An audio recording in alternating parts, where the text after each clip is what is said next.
This is the weekly wrap up presented by the Conversation Project. I am Jake Payne, and I have for you 12 stories queued up today that we went over last week. These are stories from the 5 days we had, things you might not have heard.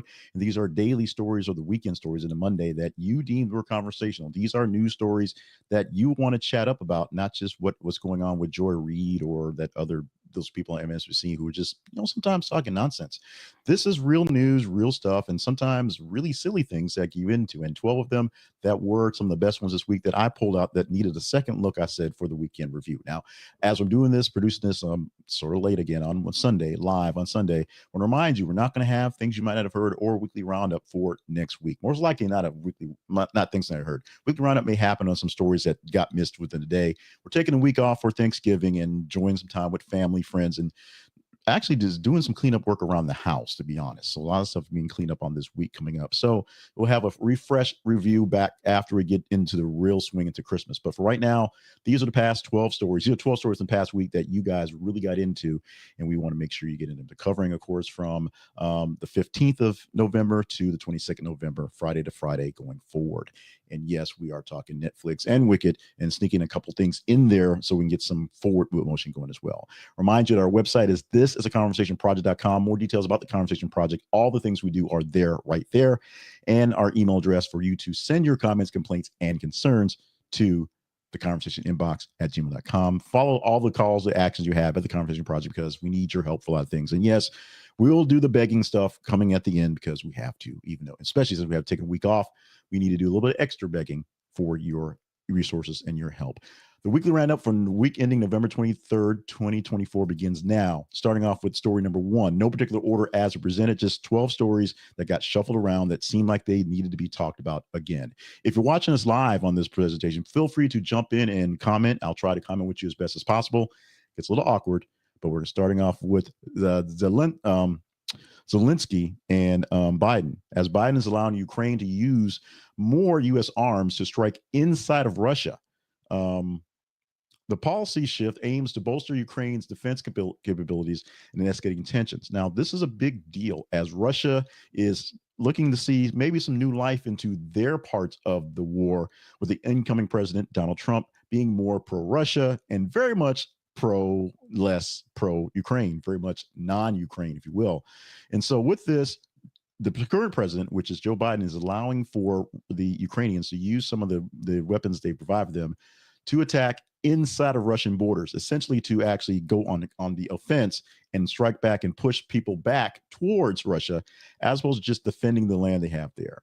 Russia got a little miffed about this. They're not so happy because they're in a kind of a quandary right now. So number one, first thing they did was rewrite some of the laws on their rules for nuclear engagement, meaning that they now have basically made it possible, because the United States are giving weapons to Ukrainians to use inside of Russia, to maybe call that a American attack. So if we're using American weapons to attack Russia, that's American attack, and maybe we'll throw bombs at you, nuclear bombs.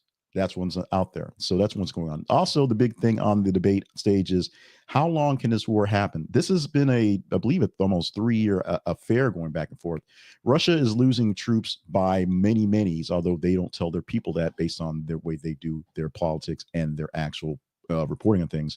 Ukrainians are losing members as well, and they are basically have been stressed to the limit of what's going on. They're doing very valiantly in surviving, but how valiant is their survival if they can't actually win? Because their goal is not to overtake Russia. Their goal is just to keep Russia out. We're going to see this one play out in very bloody details, unfortunately, for the next couple of weeks. And definitely we'll see what happens as Donald Trump says, this thing's over on day one. We'll see how that plays out.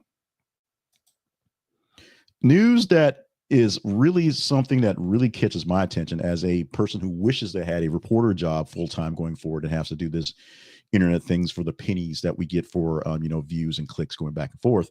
But the Associated Press is cutting the fat at their organization, 8% of their staff being laid off or having buyouts to lose their jobs going forward there at the position. The 8% is because of economic pressures and shifting industry dynamics. The move will combine some layoffs with some voluntary buyouts aimed at streamlining operations, addressing the budget constraints. The emphasis is on the cuts to maintain long-term financial stability amid the declining revenue from traditional media clients and the competition from digital platforms. So, in spite of the staff restructuring, AP is saying they're going to still have high quality journalism and they're going to adapt to the media landscape. Some of the stuff is actually adaptation. Some of the stuff you can do a lot more with less because of technology. That is true, but the problem is, at some point in time, those people have to be either progress to something else to do more with them with those things, or sent somewhere else. There's a reason why there's not a secretarial pool at your office anymore, because one person can type all the things they need to on a word processor on a computer, and that person can sometimes, if they actually do it, can be the boss. They can do it themselves and have it done, ready to go. It's a matter of technology, a matter of timing. And of course, the biggest part of this is really just revenue and money. People don't consume newspapers, television, or any sort of general media like they did in the past. So they don't need a big news organization to go out there and gather things on a wire and send it to various people so they have the news they don't have. In fact, in most cases, the news they don't have just isn't had. Many places just have less better news because of they don't have access to wires and other capabilities to do things like that. The AP was a great source of that, although many people may tout the AP as one of the stifling sources that produces a lot of the fake news. Although AP is essentially the closest to down the line news there is, many people disagree with that. So revenue dollars, people being members in the AP, we had to be members of the AP when I was working in radio to use their services so we can have their wire to use for big stories. So as I was leaving, they cut those ties and we had to go to, surfing the net and doing ourselves to make sure we wrote those stories as less AP as possible so we can get, hit for fines. It's the way the audience is going. It's the way the industry is going. Global plans are basically shrinking for news coverage in a time where we probably need more news coverage. If you care about things like that, AP has ways for you to reintegrate them and you can donate to them as well. If you care about things like that for us, we have plenty of ways you can donate to us to help us get going as well. We have to get a little P. Diddy into this news headline, especially since we were gone for a week for daily headlines. The attorneys for Diddy actually are striking back, saying that the attorney for all the accusers is running an extortion plot. This happened on the 18th of November, where a lawsuit was filed in Los Angeles against the attorney that represents all the people, the hundreds of people, yes, hundreds of people in sexual assault cases, individual and some in groups, against P. Diddy, because they're saying that essentially is extortion. He's just getting a bunch of people to say stuff to get stuff out of him. And what's really odd about this one, I think I misrepresented the actual no, I didn't miss it. The actual this one.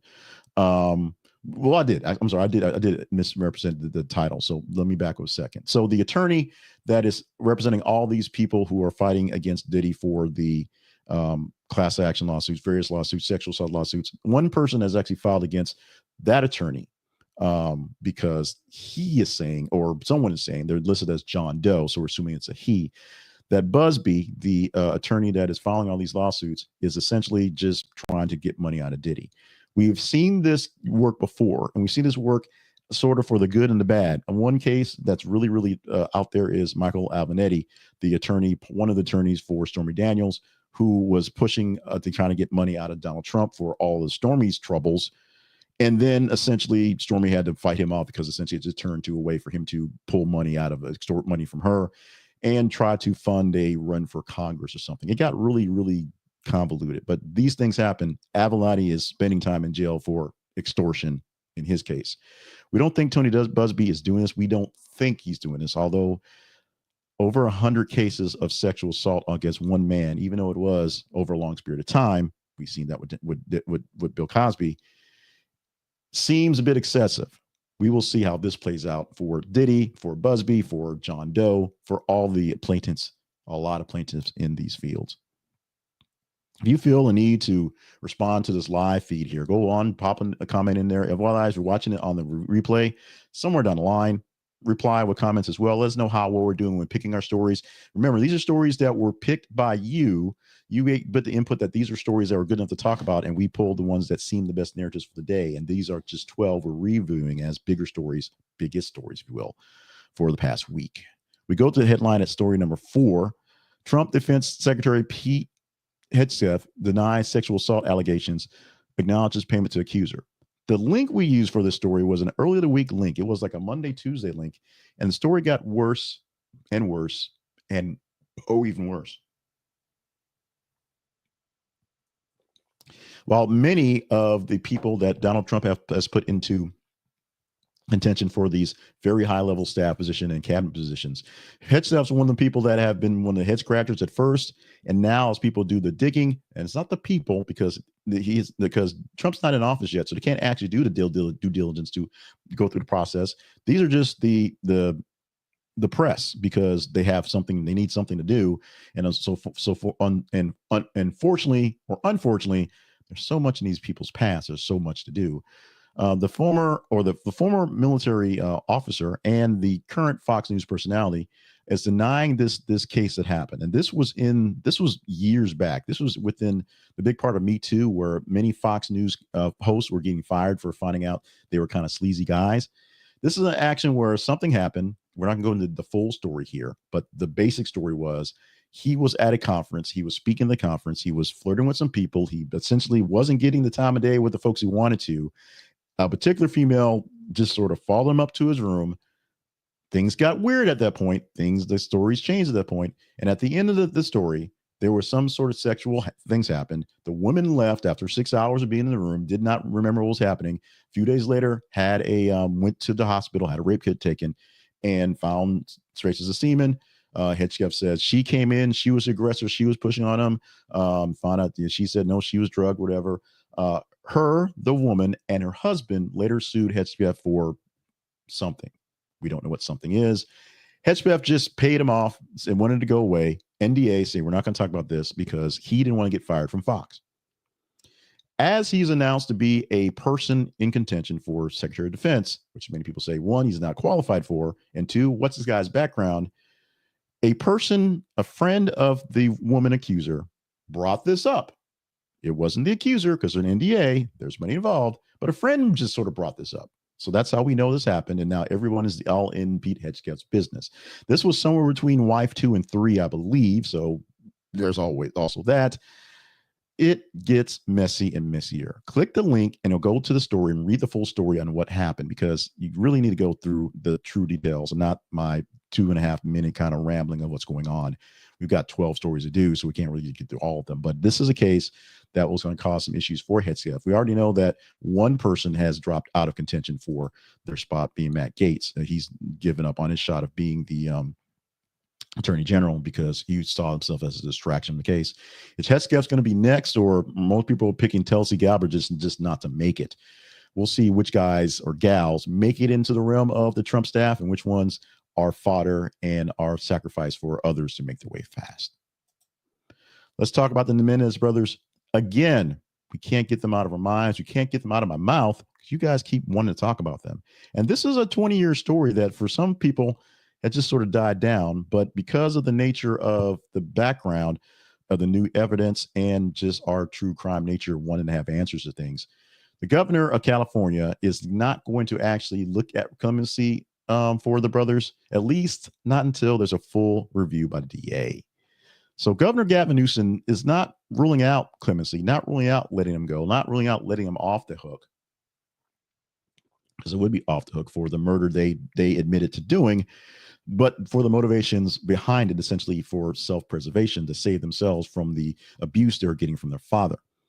But Newsom's not going to do anything until the full supported DA presentation by George Gascon, who basically says he's down with it. They just have to finish the paperwork to give it to Newsom to basically review whether to do it or not.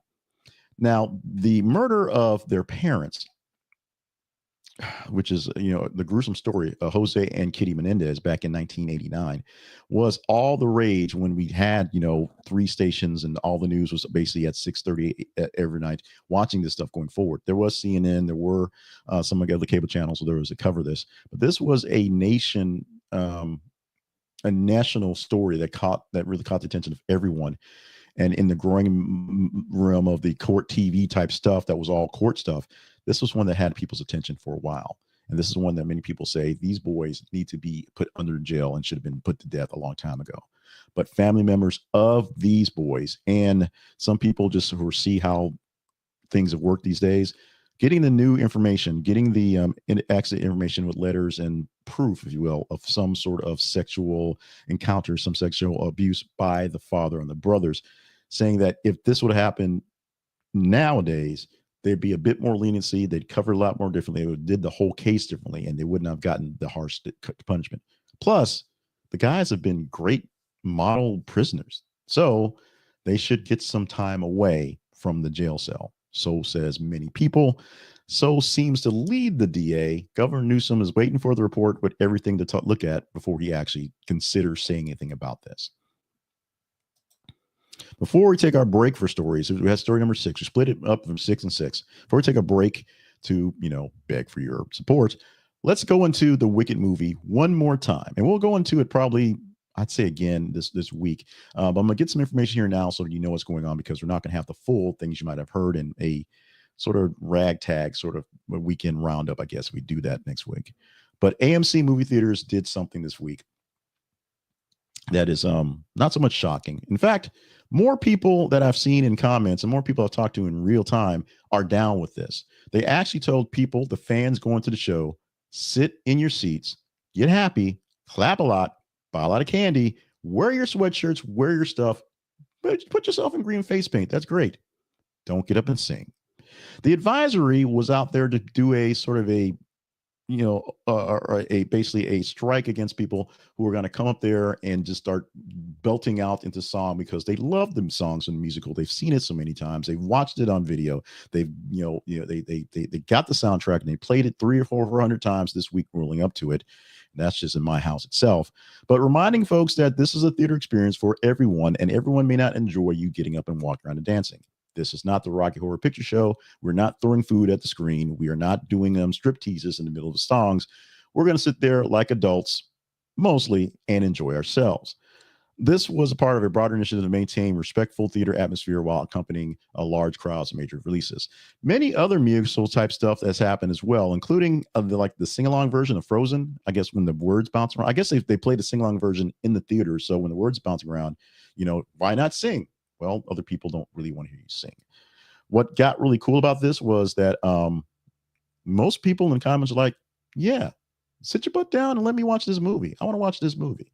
So some Wicked news that won't get into the weak stuff is the fact that right now they are on track for $50.2 million domestic, U.S., and $164 million international. Big weekend for Wicked. And oh, by the way, spoiler alert, it's 2 movies. 2 movies. We already told you that. 2 movies. This movie was almost 3 hours, and you got to go back for another 3 hours for the back end of it. So defying gravity for one more time, another big haul of movies, another big haul of money, because they can do that. You guys are going to do it. You guys are going to see Wicked 2. You will be disappointed. You'll be sad. You'll throw things at your car in the parking lot because you're not throwing things in the theater. And then in, 18 months, you'll be back for Wicked 2, Electric Boogaloo. So we're going to pause right here. 6 stories down, 6 more to go from the week that were very important. The next story up, this is one that this was the biggest story that I think all week. And it took a while for people to kind of get to it. But now that people got to it, they understand it. But I need you all who are watching me either live on the presentation here or in the replay, wherever it is, to help me get more people involved in the Conversation Project. One of the biggest things we are very proud of, we'll go deeper into that in the promo part, is that this week we actually got a chance on YouTube to hit full monetization. That means ads. That means ad revenue. That means less of me begging for money from you, but more of me begging for your eyeballs and your attention. So that means more money. What I need for you to do is to like the presentations you like. If you don't like them, that's fine. But if you like what we're seeing, like what we're doing, show me that I'm doing good. Show the world in social engagement that these are good things so they can watch it. So the algorithm will paste it to more people's feeds. More people will probably watch it based on the like totals. Because it's all psychological, if you will. And we'll get more people engaged in news that is not just boring, plain, flat out old news media. And I'm doing myself. I'm an old news media cohort from back in the day, but I've got to do this thing in a new way. And this is really about getting the bigger stories, the conversational stories that people are missing, and talking about them in those ways.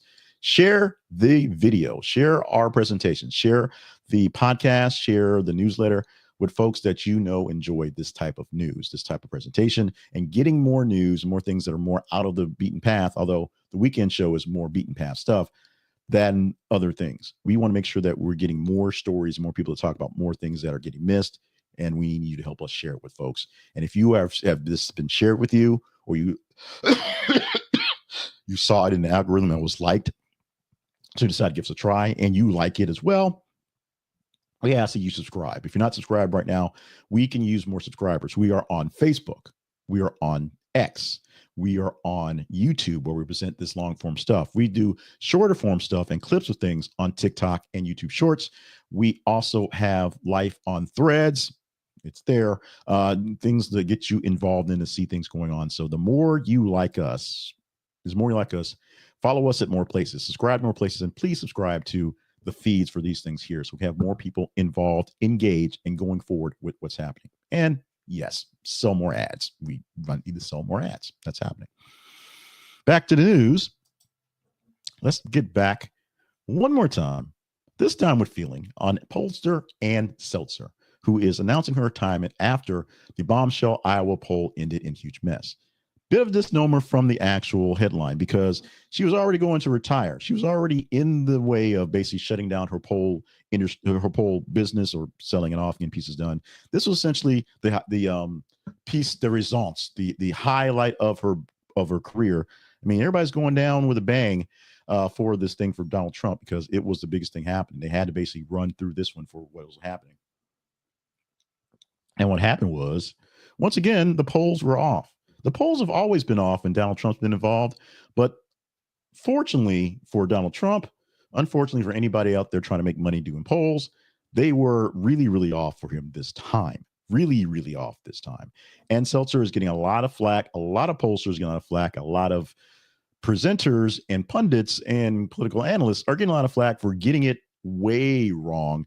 As Ann Selzer said within the days of the actual election, that Kamala Harris could win Iowa by 3 points, and Kamala Harris lost Iowa by 16 points.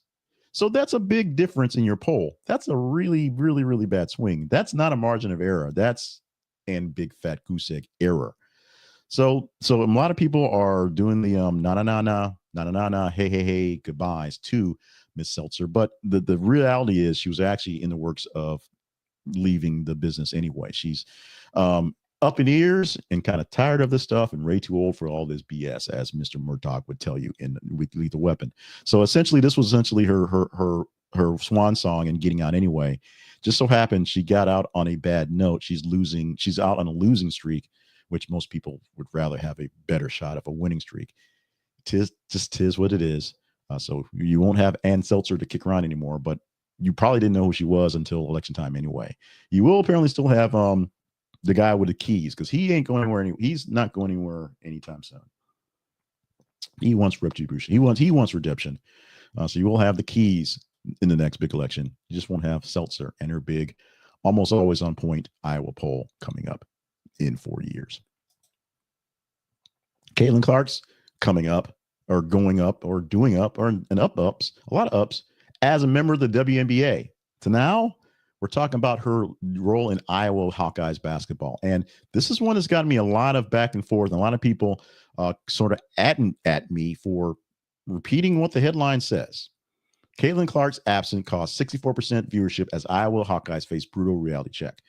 Now, let me go into the whatabouts. What about the fact that it's preseason? Yeah, it's preseason. There's not a lot going on there, so there's not a lot. There's the offerings are there. Plus, there's other things to worry about, like an election. So there. What about the fact that the starting five they have this year, Iowa, are really good? That's great. That's awesome. They're just not on TV very much because there's other things to worry about, including how bad the NBA is doing these days, which we talked about ostensibly in the weekly thing. We're not going to do that this week. Well, what about Caitlin Clark and other stuff? Well, the whatabouts in at this point, because at this point, we just want to highlight the fact that here we are. It's this, here we are. We are here, and this is what we have to live with.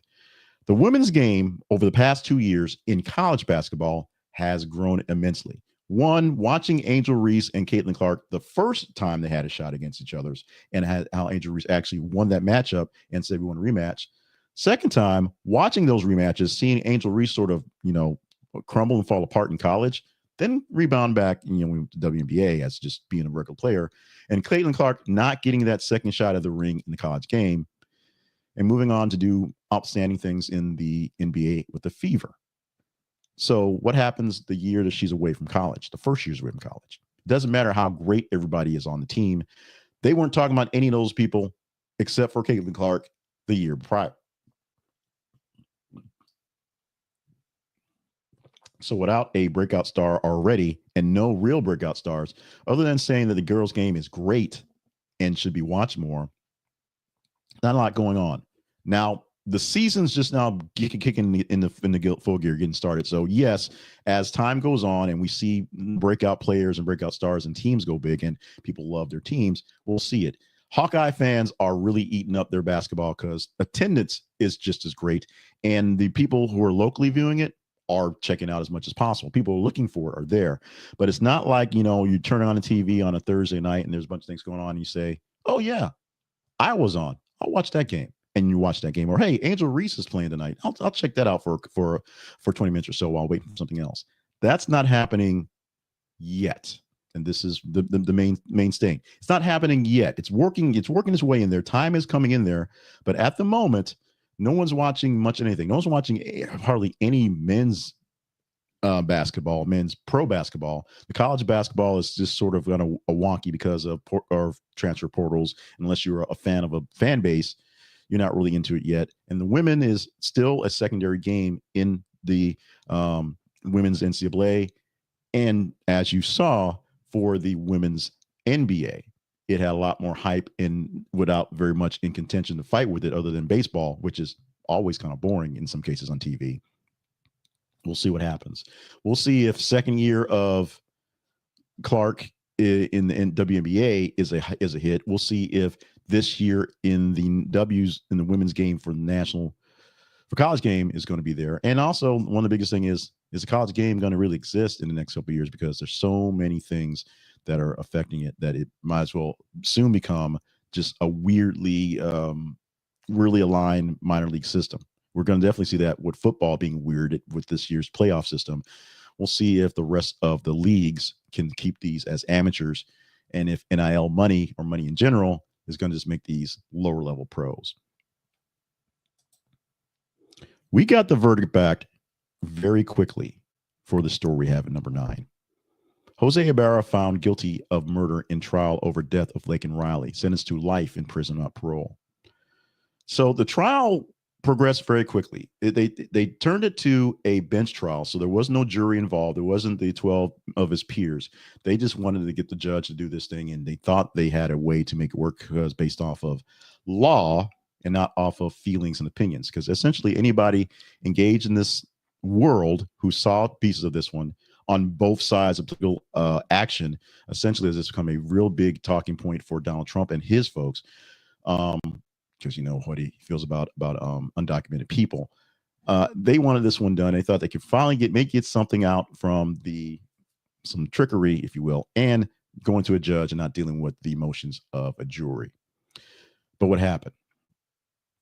So the prosecution had a bunch of evidence. They went hard quick. They showed evidence data from her tracking watch of where she was. They showed some incidents that that she suffered. She definitely was in distress. It was a terrible act. They talked about how Ibarra's wife came in and was like, you know something. Something's up. And when they charged him, they basically, something. It's basically the wife saying she knew good and well that he was guilty of something and could not get it out of him. And he just basically laughed it off the whole time. The defense went about 2 days of testimony, not very much, and then rested on Wednesday morning, I believe, if my memory works right.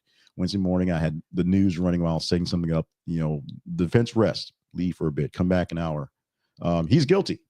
It took literally a couple hours to find the guilty, the guilty sentence, and then a few hours later, his actual sentencing, which was essentially not getting out of jail. It's a bit more complicated. There's a lot of charges there, and most of them were concurrent.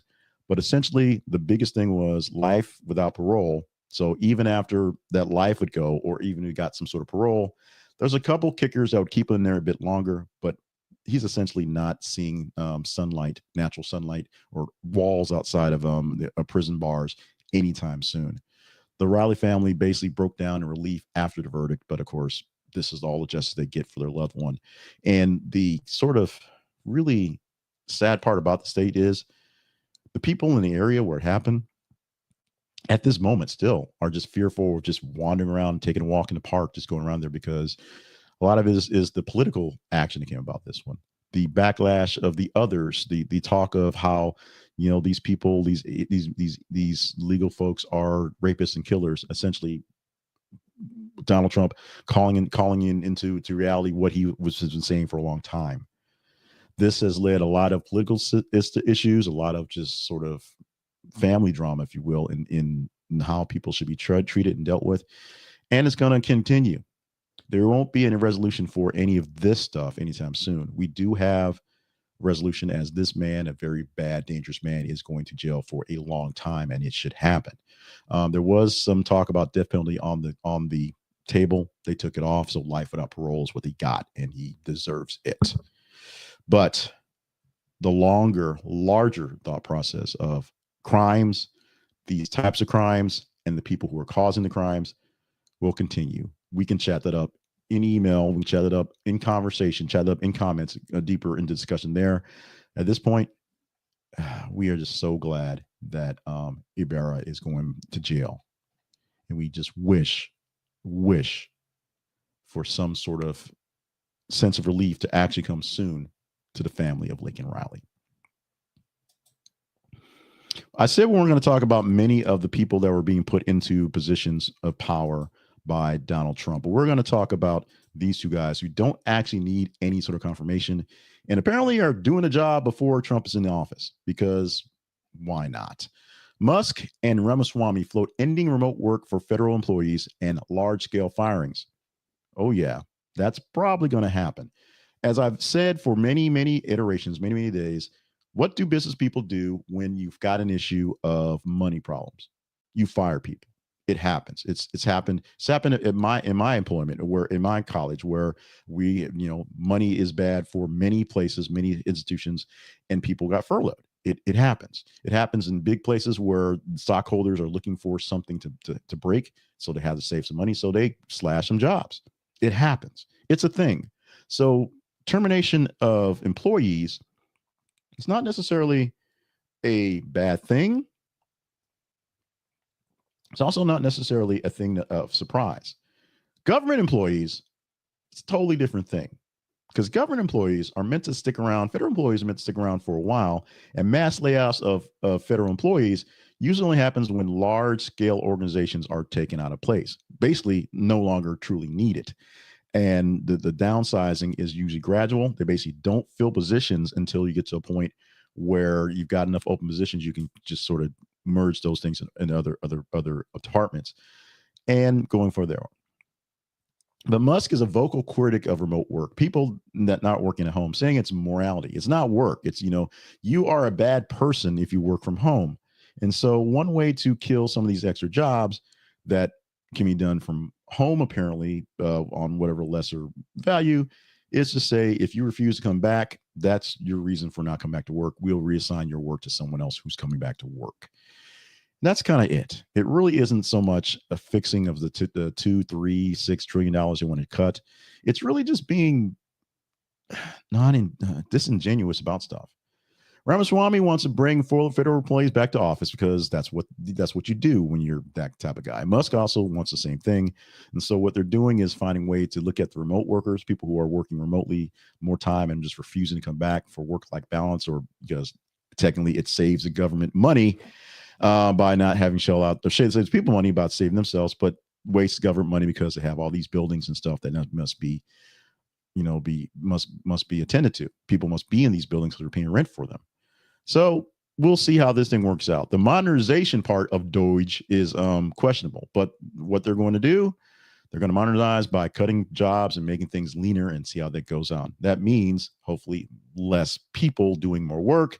That's more efficient.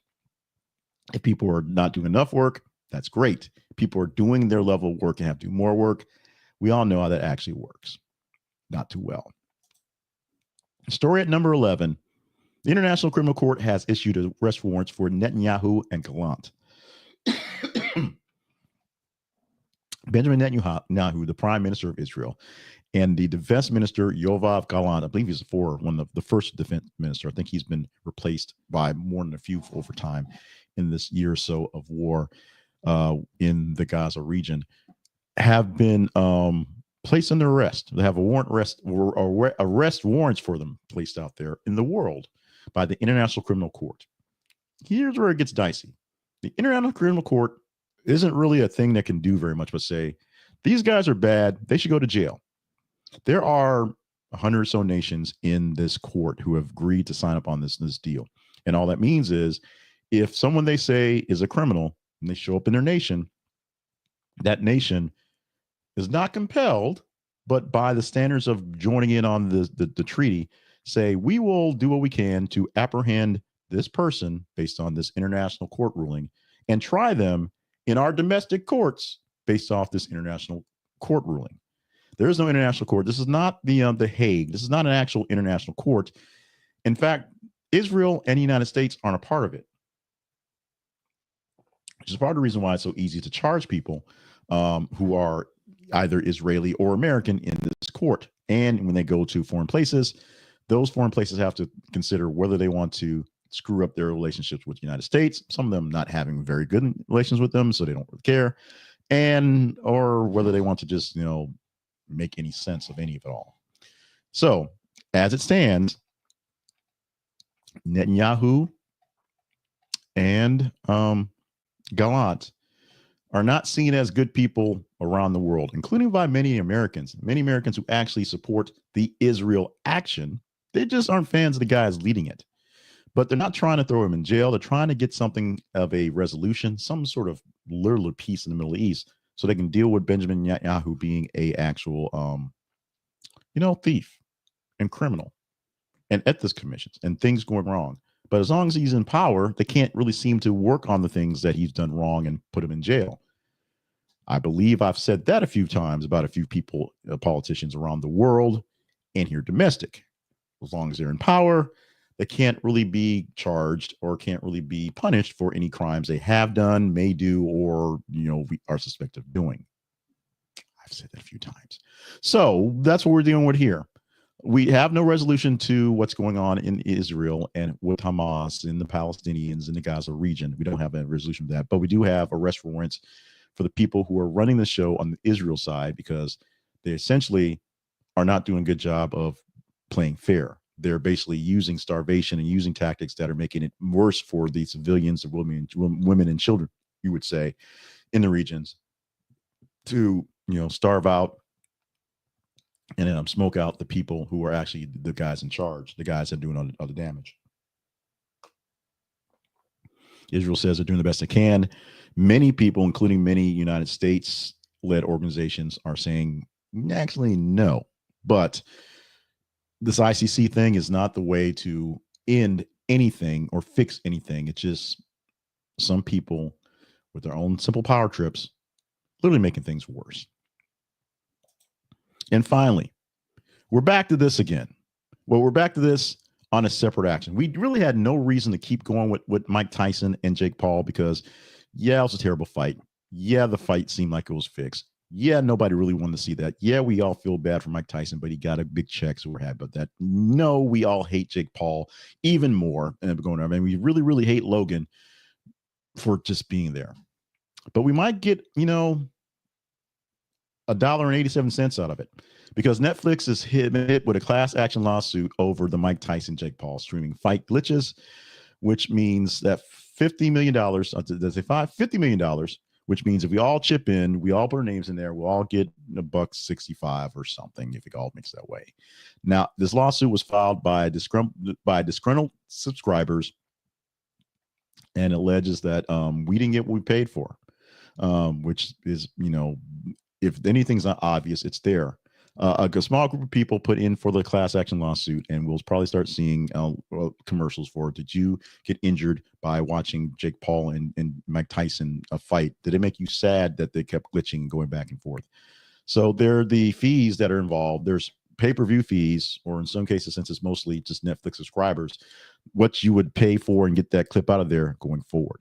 Netflix really hadn't talked about this very much, other than just saying, yep, we had some issues and we're going to move on from that. Not a great way to represent going on. But as the X's went a flying during this actual fight where things kept popping out, it kept glitching.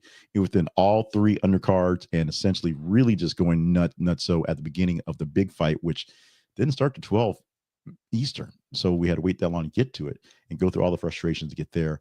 It was a issue. It was a problem. It's a thing. And maybe if this class action lawsuit goes forward and we win, we get $1.67 per all people based on splitting 50 million, 49 million ways or something. We shall see. Let's talk about our sponsor for our weekend sponsor. Our main weekend sponsor is usually Ground News. Ground News it sponsors this every weekend and other things we do because it allows us to give some love and give a lot of hype to what we use, one of the tools we actually use here at the Conversation Project. Ground News is a website and an app. It's a service that gives you the best news coverage you can find because it gives you coverage of all stories from as many angles as can be found, essentially everywhere. You take a news story that you see out there on the web and you go to Ground News to go kind of confirm it. It will give you an idea of who's actually covering it and how it's being covered. The actual outlets being covered. We talked about AP earlier. AP is sort of a neutral source here for Ground News. So AP covers it. It's in the white space for, centrist sort of coverage. Basically, just straight down the lines of what happened. Things that get more coverage from left-leaning or left-owned properties or right-leaning or right-owned properties that give more of a conservative or liberal bent. This is evil. This is not as good. This is good. This is not as evil. It lets you know right there. Every story gets, it's an aggregator. So it looks for who's covering the story, who owns the outlet, and gives you a score based on what's going on there. You can see what stories are getting what coverage from where and how, and maybe get a little bit of what is not being said by your side or what is being said by the other side that is a bit different. And their blind spot feature is the best part of it all. You go to a listing of news stories that are essentially being totally covered by a right perspective, totally covered by a left perspective, and you get a chance to see what it is you may be missing or what it is you're getting way too much of and wondering, how come these other folks aren't talking about it? And you'll see because those outlets don't want to cover it, i.e. the more evil, less evil type of thing. Ground News has a great deal for you right now where you can get up to 50% off their news coverage for the entire year. So go to Ground News and get this deal right now. Please use our link. It's an affiliate link, so we get a small commission. It costs you nothing extra. We get just a finder's fee for bringing you in the door. This is a conversationproject.com/ground news. This is a conversationproject.com/ground news. Get in on the ground for this news right now. Ground News is a tool we use often for some of the stories we get to wondering, like, we're seeing way too much going on for people talking about this one, but I don't see this one happening on Fox, or Newsmax is blowing this one out of the water. But MSNBC doesn't seem to be covering it, and we can come and see why and how they're doing it there on Ground News. One of the things we use to check the stories, do check. Yes, some stories we put out there and we just hope for the best that they're true. But this is a service we use for checking out news, getting news into your hands to check for us. So if you want to get it straight in your hands, so you have the great news going on, we have a hot top paid subscription. So we're telling you right now, we pay for this, and we are a affiliate for them, bringing more news and more people into it. We love this so much. We look to be an affiliate for this one, and we were happy to be accepted. Go to our link at this. It's the conversationproject.com/ground news. Check out our other sponsors there as well, or our other website. But the biggest thing is, for this weekend, for this week, for this day, for this moment, if you're a news nerd like I am, and you really want to get the best news or want to know what news is the better news from better sources, Ground News is going to take care of you, bar none. Quick moment to talk about us and do the promotion stuff. The Conversation Project lives online at this. It's a conversationproject.com. We want to remind you that we are a business. The Conversation Project is a business. It falls under a larger business, a More Better Media, where we produce more better media, and we have to do things to survive. So we ask you for donations, we ask you for support, we ask you for money, we ask you for visiting our sponsors, we ask you for helping us spread the word so that we can keep the lights on and make this worthy or whatever. I have a full-time job that, trust me, is way overtasking at the moment. And so with that and other obligations of going through this thing here, which is semi-hobby, semi-work, really the labor of love that is lots of labor, and as I get a chance to sit with it, it is something that brings my heart joy, but also brings a lot of time and energy and effort being put into it. Your support helps us gather more people to put more support into this one. People who may not love it as much, but if you put a couple bucks in their pockets, they'll love it enough to get things done. We're looking to hire on in the next year full-time editors and full-time producers full-time, or people who are obligated, who have obligations for this. It won't be like 40-hour a week folks yet, but people that can give, I can pay 10, 20 hours a week to do some of this stuff and expand on what's going over, so we can be a bigger project, be a bigger platform, be more newsy for you. And with that, we ask a bunch of things. We ask you to stop by our sponsors. We talked about sponsors already, but consider being a partner. We'll talk about that in a moment. And the most important thing is to make sure you're sharing us with as many folks as possible, following us on our feeds on Facebook, facebook.com/This is the Conversation Project, x.com/This is the Conversation. Oh, sorry, x.com/th_conversation, and on Threads, threads.net/@This is the Conversation. You do there, you see the news stories we post, and just engage in them. The more you engage in those stories, the better chance to talk about those specifically. Now, directly sponsoring us, directly partnering with us helps out a lot. And right now we have 4 people in the kitty who are giving us a monthly subscription donation via the Buy Me a Coffee platform. Harold Braxton, Colby Green, Eldon Kidd, and the spare change level is Joy Winters. So it's first through a cup of coffee. Cup of coffee, $5 a month. Spare change is $1 a month, and we do take in the fees, so we get less than $1 and less than $5. But if you've deemed that what we're doing is pretty gosh darn good, pretty gosh darn good, one of those things, we can use your help. You become the de facto board of directors, as I sent out a newsletter and a video sort of detailing what's gone on each week. And to be totally honest, it's been a couple weeks as we're prepping for this break we're going to take. It's been a couple weeks and really checked what's going on in partnership level. I know I've not gotten any extra money, so I'm assuming no extra partners, but we're looking for more partners for the upcoming next year. December, we're going to give all our things for just getting through the year. In January, we'll do a push for brand new members. And of course, February is our pledge drive month. We do our pledge drive thing like PBS does, since it's the shortest month, to ask for stuff every single day. So we'll be very annoying in February. There's your hint. If you want to get a jump on it right now, you think what we're doing is good, and some of the things you've seen the last couple of weeks where we have been able to improve based on catching up on some things, adding some more equipment, doing some switches, things, and trying to work on some of the platform things. Unfortunately, things are getting longer, which isn't necessarily a bad thing, but the pithiness of things, not quite as pithy. We're trying to find more pithy things to come to you every single day. So if you want to be a partner, buymeacoffee.com/JClevelandPayne. Go to the partnership page at our website to learn more about that going forward. Now, the last batch of calls to actions. These are the things that help us go around with the Conversation Project. Our website, visit it for information about us and replays on everything we do. This is theconversationproject.com. The conversation inbox at gmail.com is our email address, so you can send us your comments, concerns, and your complaints there anytime you feel it. Our links that actually mean the most, Threads doesn't really mean the most for the actual engagement. So we put out there until we can figure out how to get the stats better. But right now, facebook.com/This is the Conversation Project and x.com/th_conversation is where you can engage with us and engage with our stories every 50 minutes or so, although we'll be on a lighter schedule for this next week. But usually every 50 minutes, we post a news article from various sources. You engage in it by hitting the like emoji thing that's attached to whatever platform it is, sharing it with other folks, clicking in for comments. The higher you engage in it, the better chance we have of looking at it and seeing something that's worth talking about. On Mondays, we have 10 stories for things you might have heard. They come from the top 30-ish stories from the 90 stories you get over a weekend.